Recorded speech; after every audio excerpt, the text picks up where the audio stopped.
ہر کوئی دنیا سے جاتے ہوئے اولاد یاد کرتا ہے. میرے باپ اچانک اللہ نے موت دی، ہارٹ اٹیک ہوا، ٹھیک ٹھاک تھے، اچانک. تو ایک میری بہن لاہور تھی، ایک فیصل آباد.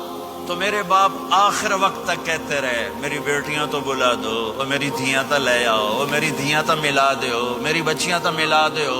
اور یہ کہتے کہتے دنیا سے چلے گئے. ہر آدمی موت کے وقت یہی کچھ کرتا ہے. میرے نبی دنیا سے جا رہے ہیں، دنیا سے جانے کا وقت ہے. 12 ربیع الاول ہے، پیر کا دن ہے، 7 جون ہے، 11 ہجری 633 عیسوی. جبریل نے آ کے صبح آپ نے ساری بیگمات کو بلایا، رخصت فرمایا، ملاقات کی. بیٹے کو بلایا، کان میں کہا میں جا رہا ہوں. وہ رونے لگی، رو نہیں، سب سے پہلے تیری میری ملاقات ہو گئی. 6 ماہ بعد بیٹی بھی پہنچ گئی باپ کے پاس. پھر داماد کو بلایا، ان کا سر اپنی گود میں رکھا، کمر پہ ہاتھ پھیرا، دعا دی، رخصت فرمایا. آخر میں اپنی آنکھوں کی ٹھنڈک کو بلایا. کون؟ حسن اور حسین. کہ میری آنکھوں کی ٹھنڈک حسن اور حسین، میرے جنت کے پھول حسن اور حسین. یوں لیا اور ساتھ ہی آنسو ٹپ ٹپ ٹپ ٹپ ٹپ ٹپ.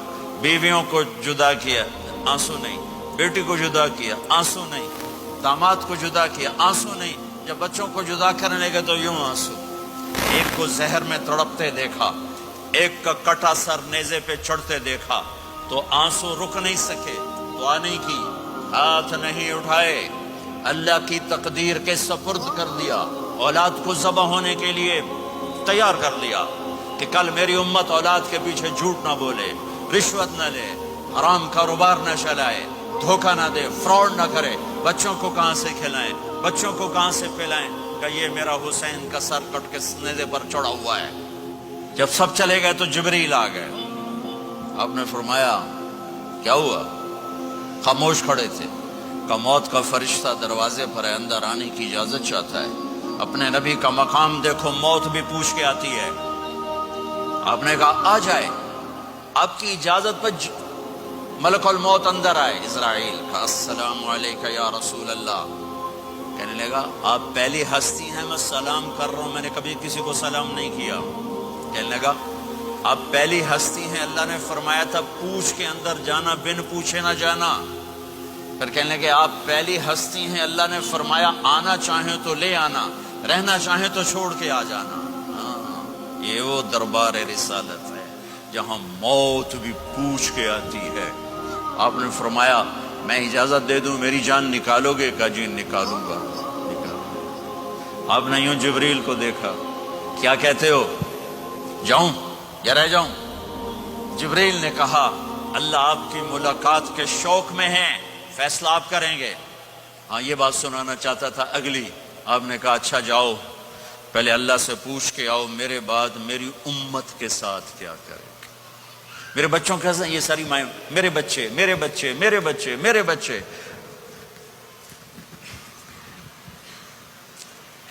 میرے نبی کو تو پتا تھا کہ یہ تڑپ تڑپ کے ایک زہر میں جائے گا اور ایک کا سر کٹ کے نیزے پہ چڑھے گا. کیوں نہیں ان کے لیے ہاتھ اٹھائے؟ ہمارے لیے کیوں روئے کہ جاؤ اللہ سے پوچھ کے آؤ میرے بعد میری امت کے ساتھ کیا کرے گا، میں پھر جواب دوں گا. جبریل واپس گئے، موت کا فرشتہ کھڑا ہوا ہے. جواب آیا یا رسول اللہ آپ کا رب کہہ رہے ہیں آپ کی امت کو تنہا نہیں چھوڑوں گا. مجھے میرے رب کی قسم جو سن رہا ہے جس نے ہمیں یہاں جمع کیا ہے، سنو میری بات غور سے. اگر میرے نبی یہ سوال نہ اٹھاتے تو آج میں اور آپ بھی بندر خنزیر میں بدل چکے ہوتے. میری اور رب کی کوئی رشتہ داری نہیں ہے. اس امت نے وہ سب کچھ کر دیا جو پہلی امتوں نے کیا، لیکن کون ہے جس نے عذابوں کو روکا ہوا؟ وہ میرے نبی کے آنسو، میرے نبی کی آہیں، میرے نبی کی دعائیں، میرے نبی کی فریادیں، میرے نبی کی تڑپ، میرے نبی کا رونا، میرے نبی کا پیٹ پہ پتھر باندھنا. اس نے روک دیا. کوئی نبی جاتے ہوئے امت کے لیے نہیں رویا. واحد نبی ہیں جو جاتے ہوئے امت کے لیے روئے، میری امت میری امت میری امت.